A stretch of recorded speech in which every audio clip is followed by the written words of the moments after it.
గుంతకల్లు పోలీసుల నిర్వాకం, ఇన్వెస్టిగేషన్ ఆఫీసర్గా మారిన మహిళ అనే ఒక న్యూస్ పెట్టాం. లక్షలాది మంది చూశారు. పవన్ కళ్యాణ్ గారు కూడా ఈ న్యూస్ చూశారు.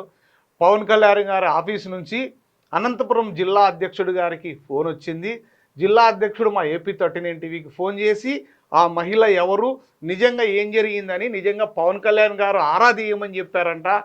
ఆ జనసేన వాళ్ళు ఆమె ఇంటి దగ్గరికి వెళ్ళారు, పోలీస్ స్టేషన్కి వెళ్ళారు.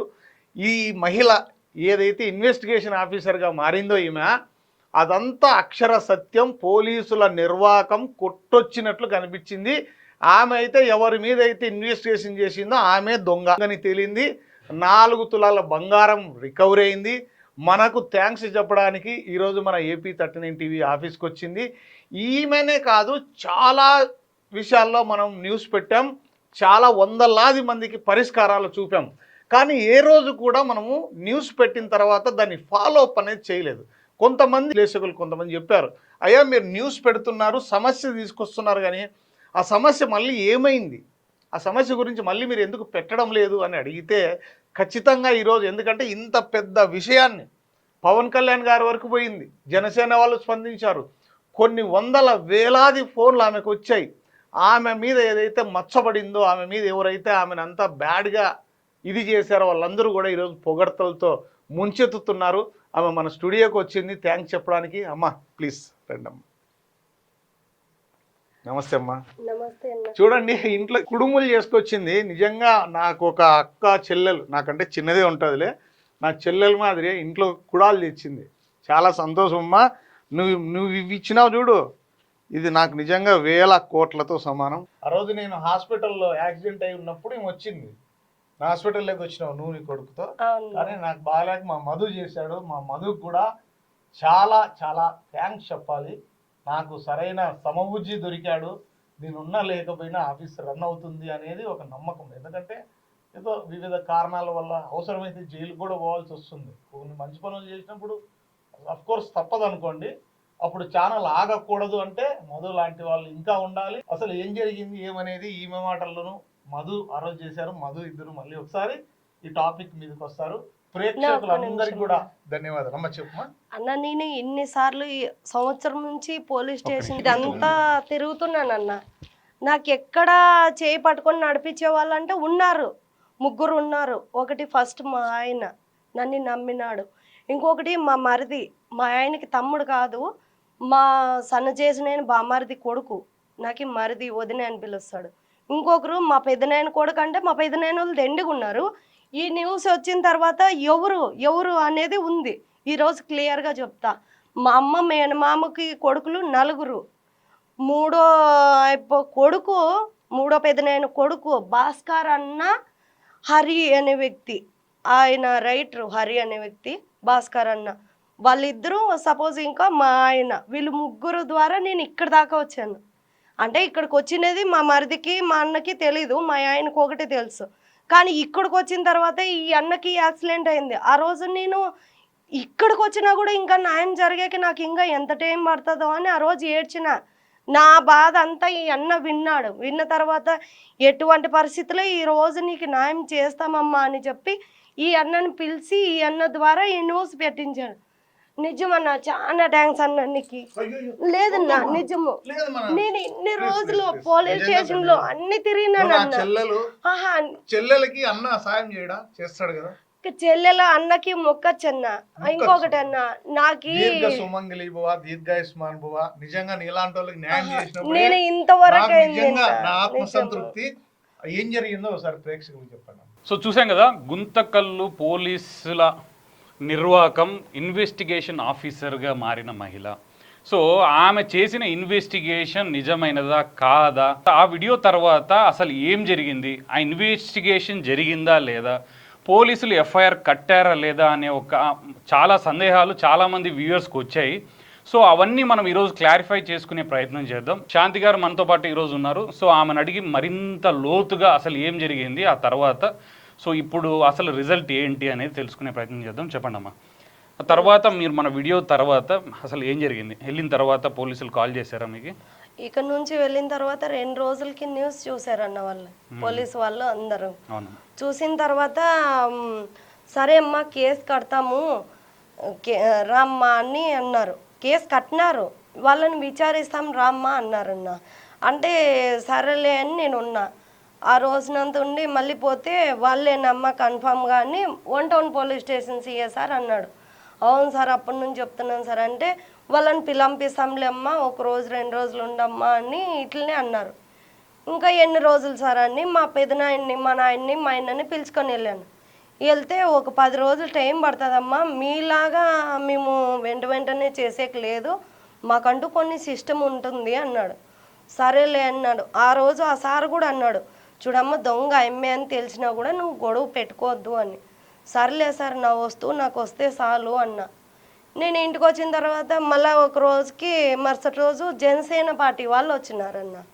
వస్తే మా పవన్ కళ్యాణ్ కూడా చూసినాడు ఆ వీడియోను, అది ఎంతవరకు నిజమో ఏమో, ఆమెకి న్యాయం జరిగిందో లేదో కనుక్కొని రాండి అన్నారు. అంటే అవునన్నా, కాకపోతే దొంగలు పక్కలోనే ఉన్నారు, మా ఆయన గొర్రెల్లో పోతాడు, నాకు భయం అవుతుంది అన్న. అంటే లేదమ్మా, వాళ్ళు నీ మీద చేయి చేసుకునే అవకాశమే లేదు, మేమందరం ఉన్నాము నీకు అండగా అన్నారు. అంటే సరే అని నేను ధైర్యంగా ఉన్నా. నా ఇంట్లో దొంగతనం చేసిండేది కాదని ఈ లైఫ్లో కనిపించింది సార్. ఆ రోజు చూసినారు అందరూ. ఆ సరుడు నాది కాదన్నా, డిజైన్ కమ్మలు నావి కాదన్నానా, మిగతా వాళ్ళు నావని వచ్చినారు గుర్తుపట్టి. వాళ్ళు ఎలా వచ్చారు అంటే సెల్లులో చూసినారు, చూసి ఆ వీడియో గుర్తుపట్టినారు, మీకు ఫోన్ చేశారు. నాకు ఫోన్ చేస్తే అయితే మీవైతే మీరే అడగండి అని చెప్పిన. ఆమెకి మిగతా దగ్గర కూడా ఇంకా 2 లక్షల దాకా బాసెం స్కూల్లో 2.5 లక్షలు దొంగతనం చేసింది. ఇంకా ఆమెకి ఎంత కోపం వచ్చింది ఏమో తెలియదు నాకు. నేను ఉన్నా ఇంట్లో, ఇంకా ఎన్నోట్లలో నన్ను నువ్వు గెలికినందుకే నావన్నీ తప్పులు బయటపడుతున్నాయి, లేకపోతే నేను బాగుంటుంది అన్నట్లు నా మీదకే కొట్టేకొచ్చింది. మీ మీదకి చేయి చేసుకోవడానికి వచ్చింది. మా ఇంట్లోకి ఆ 2 పిల్లల్ని పిలుచుకొని వస్తే మా పాపకి భయం వేసి ఇంకా సెల్ తీసుకొని మా వాళ్ళకి ఫోన్ చేసింది. మా వాళ్ళు దండిగా ఉన్నారని తెలుసు, వస్తారని తన ఇంట్లోకి తను పోయింది. మా వాళ్ళకి కోపం వచ్చి ఇంకా నేను అందరం దూరినాం. దొంగ అని తెలిసినా నేను ఊరికే ఉన్నాను, నువ్వు ఇట్లా చేస్తావా అని నేను కొట్టేకపోయినా. పోతే ఆమె పారిపోయి బెడ్రూమ్లో ఆకలేసుకుంది. మొగునికి ఫోన్ చేసి మొగుడు వచ్చినాడు. వచ్చిన తర్వాత అంత వీడియో తీసుకుంటున్నాడు, మేము పట్టించుకోలేదు. వీడియో తీసుకొని నా భార్య అవుతుంది, వీళ్ళోళ్ళు అంతమంది వచ్చినారు అని స్టేషన్ దగ్గర పోయినాడు. నన్ను కొట్టింది, ఇక్కడంతా రక్తం అయ్యింది నాకు కూడా. నేను ఇంకా ఆ రోజు శ్రీరాముల నవమి అన్నా, నేను వెళ్ళిన స్టేషన్కి, నేను కూడా వెళ్ళిన. మా ఆయన గొర్రెలో నుంచి అప్పుడు వస్తే ఇంకా పిలుచుకొని వెళ్ళిన తర్వాత నేను సార్ వాళ్ళని అన్నా, సార్ అప్పటి నుంచే నేను చెప్తున్నా, వాళ్ళు దొంగలు ఎంతకైనా తెగిస్తారని, ఏం చేస్తారులేమ్మా ఏం చేయరులేమ్మా, 100కి ఫోన్ చేయన్నారు మీరు, నాకు అంత తొందరగా గుర్తుకు రావాలి కదా, నేనైతే 100కి ఫోన్ చేయలేదు. ఈరోజు మీరు నా బంగారు నాకు ఈమెతో ఇప్పియాల, ఈ కేసు అంతా క్లోజ్ చేయాల, అట్లయితే నేను పోతా, లేదంటే ఈ స్టేషన్లో నుంచి నేను వెళ్ళను, ముందాగానే సస్తాను మీ అందరి పేర్లు రాసి. ఎందుకంటే న్యాయం కోసం పోరాడుతున్నాను, న్యాయం జరగలేదు. నేను అందుకే న్యాయం జరగలేదు, న్యాయం కోసం పోరాడినా కూడా దొంగని పట్టించినా కూడా అని నేను ముందాగి సస్తాను ఈడే అని చెప్పిన. ఇంకా ఆ రోజు శ్రీరామనవమి అయినా కూడా పాపం పోలీసు వాళ్ళు అందరూ ఎవ్వరు ఎక్కడా పోలేదు, ఒక 10 మంది దాకా అట్లనే ఉన్నారు స్టేషన్లో. ఉన్నాక అప్పుడు ఈ ఫస్ట్ వచ్చిన వీడియో నంద్యాలలో సార్ చూసినాడంట ఒకసారి, కానిస్టేబుల్ హెడ్ అంట ఆయన. అప్పుడే వచ్చినాడు అక్కడికి, కొత్తగా వచ్చినాడు. వచ్చి ఎంతసేపు ఉన్నాము, ఇంకా ఎవరు పట్టించుకోలేదు, 8:30కి పోయినా, 10 అయింది 10:30 అయిందని డిఎస్పీ ఆఫీస్కి పోయినా. ఆడ సార్ లేడు, కసాపురానికి పూజ చేసే పోయినాడు. అంటే నేను మళ్ళీ వెనక్కి రిటర్న్ వస్తే ఈ సార్ వచ్చినాడు. నేను రాసి ఇచ్చిండే లెటరు అవన్నీ చదివి ఆ సారు ఇంకా నన్ను ఏమనలే, పక్కన కూర్చోబెట్టేసినాడు బయట. ఆమెను అంతా ఎంక్వైరీ చేసినాడు.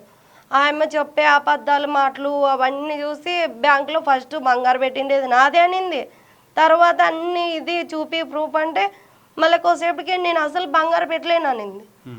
ఇంకా బంగారు పెట్టలేనంటే బ్యాంక్ అతన్ని ఆ సార్ వాళ్ళని పిలంపించినారు. నువ్వే కదమ్మా పెట్టింది అని అంటే ఇంక అప్పుడు ఏమనలేక ఊరికినే అయిపోయింది అమ్మ.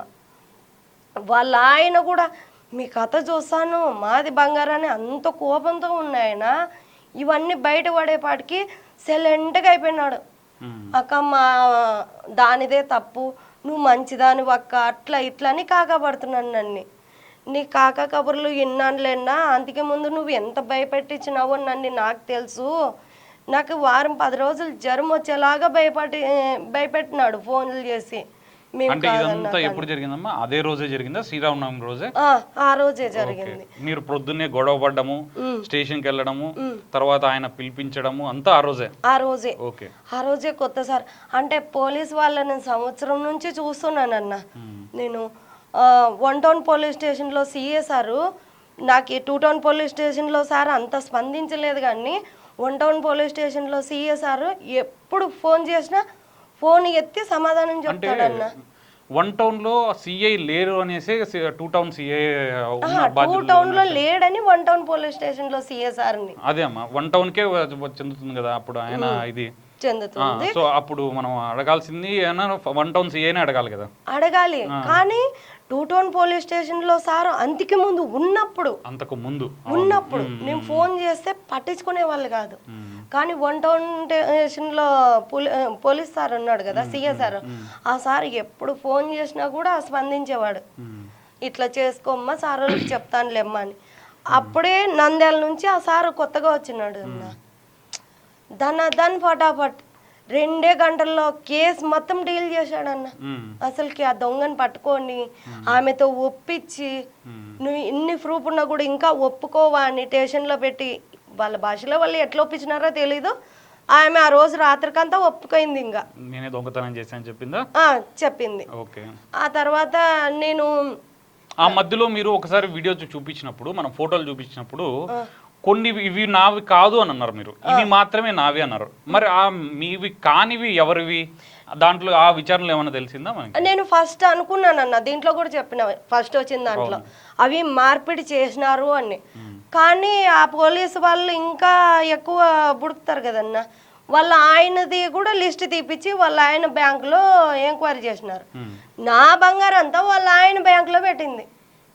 వాళ్ళ ఆయన మరి ఆ బంగారు ఎవరిది? ఆ బంగారం వేరే వాళ్ళది. పాపమన్న స్కూల్కి వెళ్ళే పాప, కాలేజ్కి వెళ్ళే పాప, ఏమో పోయి దాంట్లోన ఇబ్బంది ఉంది బ్యాంకులో పెడతాను అనిందంట.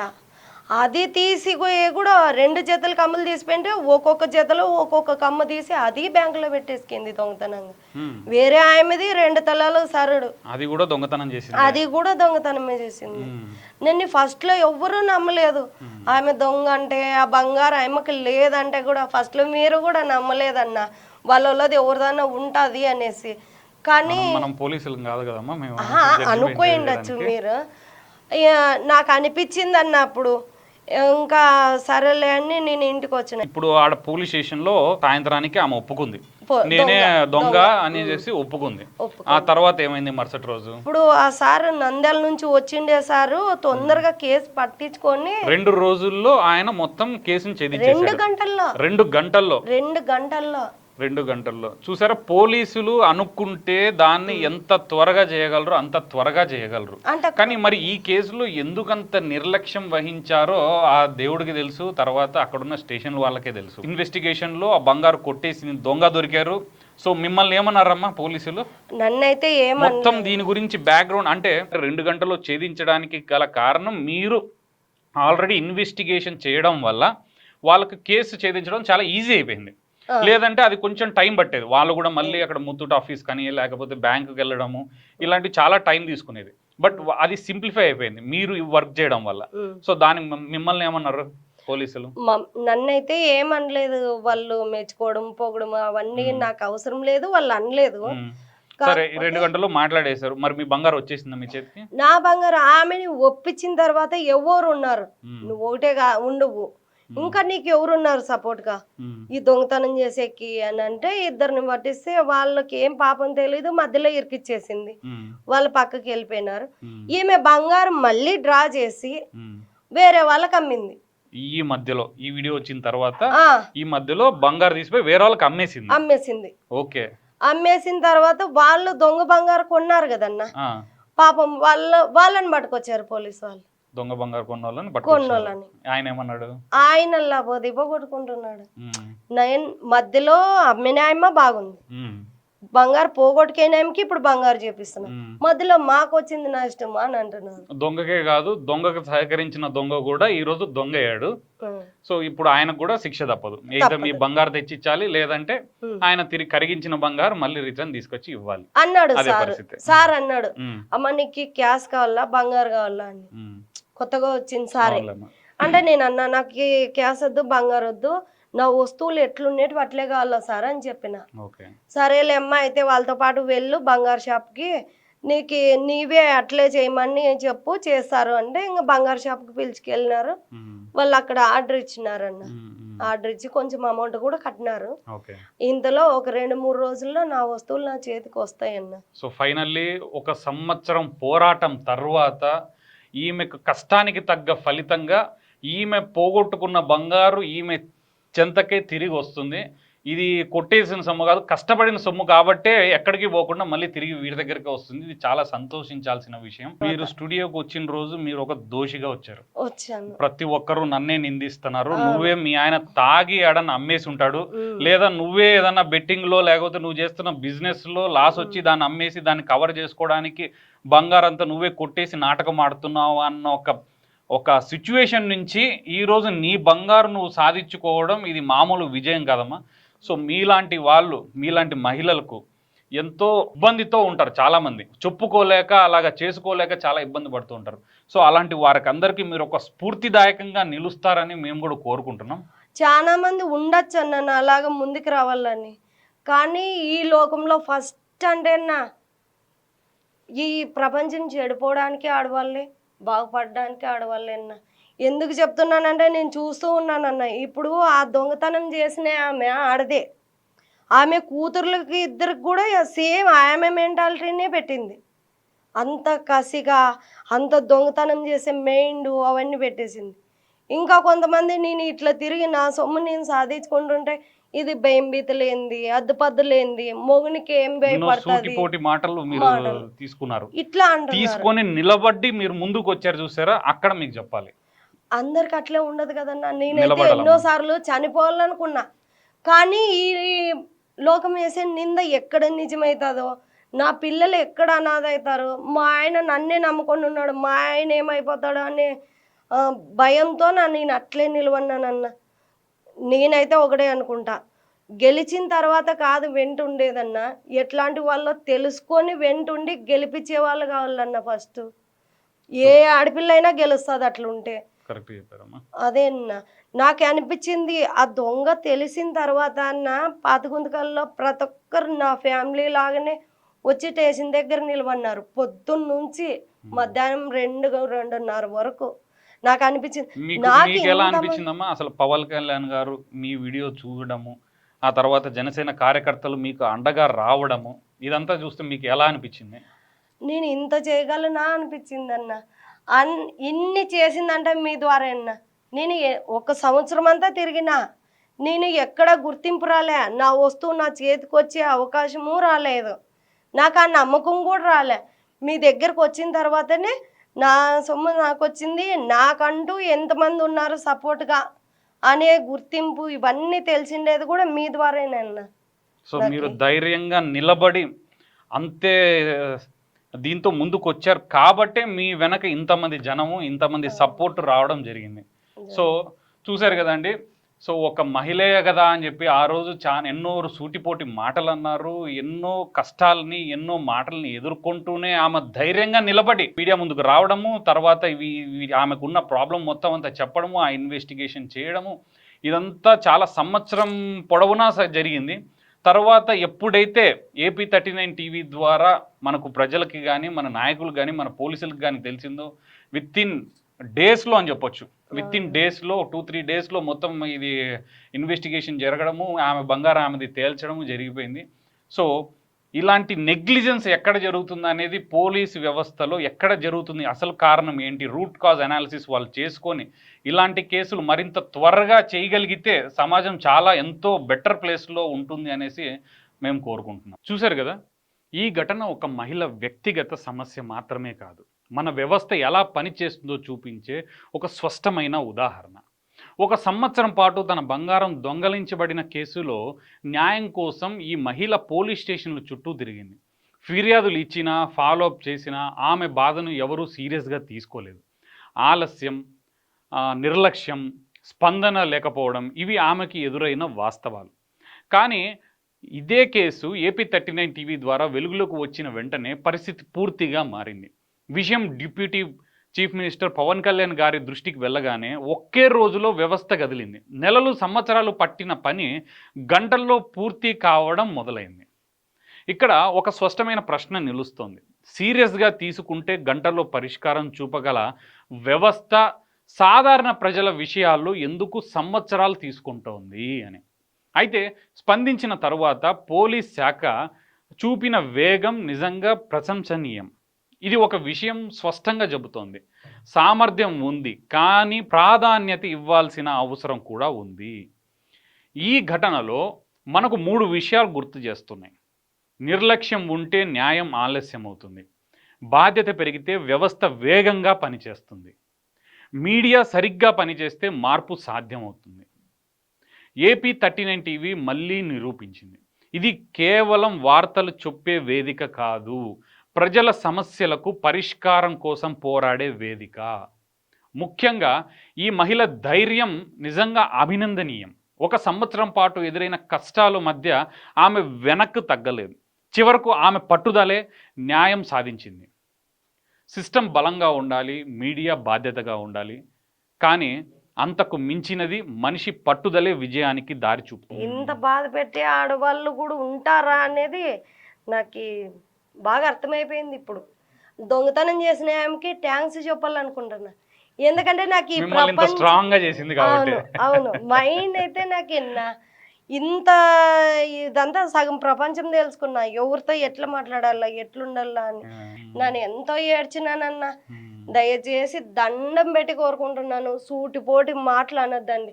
సపోర్ట్ రాకపోయినా పర్వాలేదు, కానీ ఇట్లా ఎత్తి పొడుపు మాటలు ఇవన్నీ ఎవరికి చేయొద్దండి. నన్ను చేసినట్లు ఇదే కోరుకుంటానన్న నేను మైండ్. మీరు ఆ రోజు వచ్చి వాళ్ళు పలానా పేర్లు చెప్పినప్పుడు కూడా మేము ఎందుకు వద్దన్నామంటే, నిజం తెలిసేంత వరకు ఒకరిని మీరే అన్నారు కదా, ఇప్పుడు మీరు అనకూడదమ్మా అనేసి మీరు అన్నారే, ఇది నిజం అని తెలిసేంత వరకు మేము కూడా అనకూడదమ్మా. ఆమె కూడా ఒకవేళ తప్పని ఒకవేళ ఇన్వెస్టిగేషన్ మీది తప్పని తెలిసింది అనుకో, వాళ్ళు బాధపడరమ్మా ఆ రోజు. ఇప్పుడు మీరు చెప్పండి, నేను ఆ రోజు వాళ్ళ పేర్లు చెప్పొద్దు, వాళ్ళ ఫోటోలు వద్దమ్మా అన్నందుకు ఎందుకు అని మీకు ఇప్పుడు అర్థమైందా? అవునవును. పోలీస్ వాళ్ళు కూడా ఫస్ట్ లో ఇట్లనే అన్నారు, ఉండమ్మా ఊరికి నేను చెప్పిన వెంటనే ఎట్లయితదమ్మా అంటే సరే సరే ఎంక్వైరీ చేసుకోండి సరే అని అట్లనే ఉన్నా. ఇప్పుడు నాకైతే వాళ్ళు ఫోటోలతో సహా ఏపిస్తే నాలాగా వేరే వాళ్ళు మోసపోకుండా ఉంటారు అనిపిస్తుంది నాకు.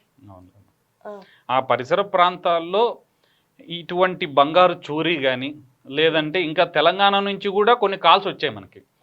సో ఇలాగా పారిపోయి డబ్బులు తీసుకొని పారిపోయి ఇక్కడెక్కడో అనంతపూర్ జిల్లాలోనే ఉంటుంది అనేసి కాల్స్ వచ్చాయి. సో పోలీసులు సహకరిస్తే అది మనం వాళ్ళకి రివీల్ చేసి వాళ్ళు చూసుకుంటారు. సో మీరు ఇట్లా బయట పెట్టడం వల్ల ఇంకొక 4గురికి న్యాయం జరిగిందని చెప్పొచ్చు. నేను అదే కోరుకుంటున్నానన్న. ప్రతి ఒక్క ఆడపిల్ల మా ఆయనలాగా సపోర్ట్ చేసే వాళ్ళు లేక వెనక్కి పడిపోవచ్చు, లేదంటే ఈ బయట జనం ఏమంటారో అని వెనక్కి పడిపోవచ్చు.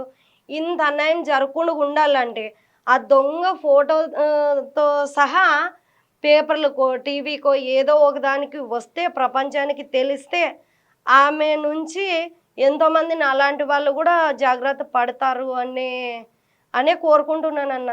సో ఇది ఒక ప్రౌడ్ మూమెంట్ అని చెప్పొచ్చు. మీ ఆయన గట్టిగా మిమ్మల్ని నమ్మాడు, ఇది చేశాడు కాబట్టే మీరు ఇంత ధైర్యంగా మీ రోజు ఇక్కడికి వచ్చారు, అంతేనమ్మా? వాళ్ళు మా ఆయనే కాదు, ఎవరు భర్త అయినా నమ్మాలి అంటే వాళ్ళు నమ్మే విధంగా ప్రతి ఆడపిల్ల మారాలన్న. ఫస్ట్ ఏ మొగుడైనా కూడా భార్యను బాగా చూసుకోవాలని అనుకుంటాడు, వాళ్ళు ఉండే విధానాన్ని బట్టి మారిపోతారన్న మగవాళ్ళు. ఇదైతే నేను ఒక ఆడపిల్లగా ఇప్పుడు ఒప్పుకుంటున్నా. నేను మా ఆయనకి ప్రతిదీ సహకరించి ప్రతి దాంట్లో అండగా ఉంటాను. మా ఆయన నాకు ఉంటాడు. గొడవ పడతాము, మేము రోజుకి ఒక్కసారైనా గొడవ పడతాం. గొడవ పడిన వెంటనే మళ్ళీ కలిసిపోయి మళ్ళీ చేసుకొని అన్నీ ఉన్నాం కాబట్టి నేనేంటో నా క్యారెక్టర్ ఏంటో మా ఆయన తెలుసుకున్నాడు కాబట్టి నన్ను ఇక్కడ దాకా రానిచ్చాడు. ఎట్లా అనుకుంటారో ఏ పేరు పెట్టుకుంటారో తెలియదు కానీ ప్రతి ఆడపిల్ల ఇట్లయితే ఉండాలన్న కంపల్సరీ. ఇంకొకటన్నా, నేను ఇంత కష్టపడి రావడానికి మా బాబు, నాకు ఒక బాబు అని చెప్పినానన్నా, మా బాబుకి పాపకి చెప్తా వస్తాను నేను, మంచిగా ఉండాలా, మోసం చేయకూడదు, మనము ఒకరు సొమ్ము తీసుకోకూడదు, అబద్ధాలు మాట్లాడకూడదు, మనకి ఎవరన్నా అన్యాయం చేస్తే దేవుడు చూసుకుంటాడు అని చెప్తా వచ్చేదాన్ని. నేను ఫస్ట్ స్పందనకి అవమానం, లేడీస్ కానిస్టేబుల్ నా మీద చేయి చేసుకుందని అవమానం పాలై వచ్చిందమ్మా. కలిసారా ఆమె? ఆమె స్టేషన్కే రాలేదు. అంటే ఏమైనా ట్రాన్స్ఫర్ అయిపోయిందా? ఉంది కానీ ఆమె నాకు కనిపించలేదు. అప్పుడు నా కొడుకు, మా బాబు ఒక మాట అన్నాడు అన్న, ఆ మాటకి సమాధానం చెప్పే టైం కూడా ఇప్పుడే వచ్చింది. వాడు అన్నాడు, మనము ఏం తప్పు చేసినామని దొంగలు మన బంగారు డబ్బు ఎత్తుకొని, మనం ఏం పాపం చేసినామని దేవుడు ఈ శిక్ష చేసినాడు మనకి అన్నాడు. అప్పుడు లేదు నా దగ్గర సమాధానం.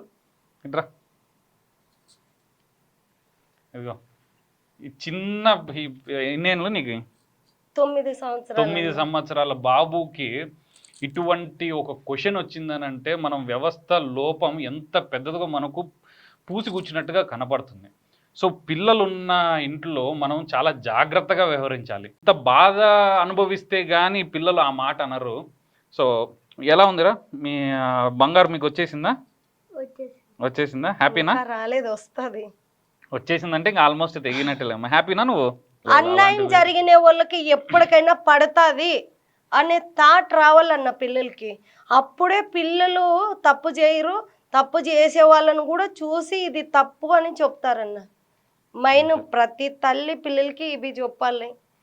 ఇంక ఆడపిల్లలని అయితే ఆడపిల్ల అయితే పెళ్ళి అయ్యేంత వరకు తల్లిదండ్రికి ఏ తప్పు చేసినా కూడా తప్పు చేయలేను అని నిరూపించుకునే ధైర్యం రావాలా.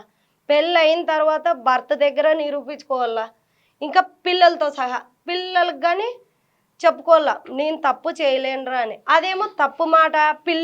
ఆడోళ్ళు వాళ్ళ చేతిలోనే ఉండాలా అని అనుకుంటారు కొంతమంది. ఉండాలా, అట్లున్నే రోజే ప్రపంచం కూడా బాగుపడుతుంది అనిపించింది నాకు.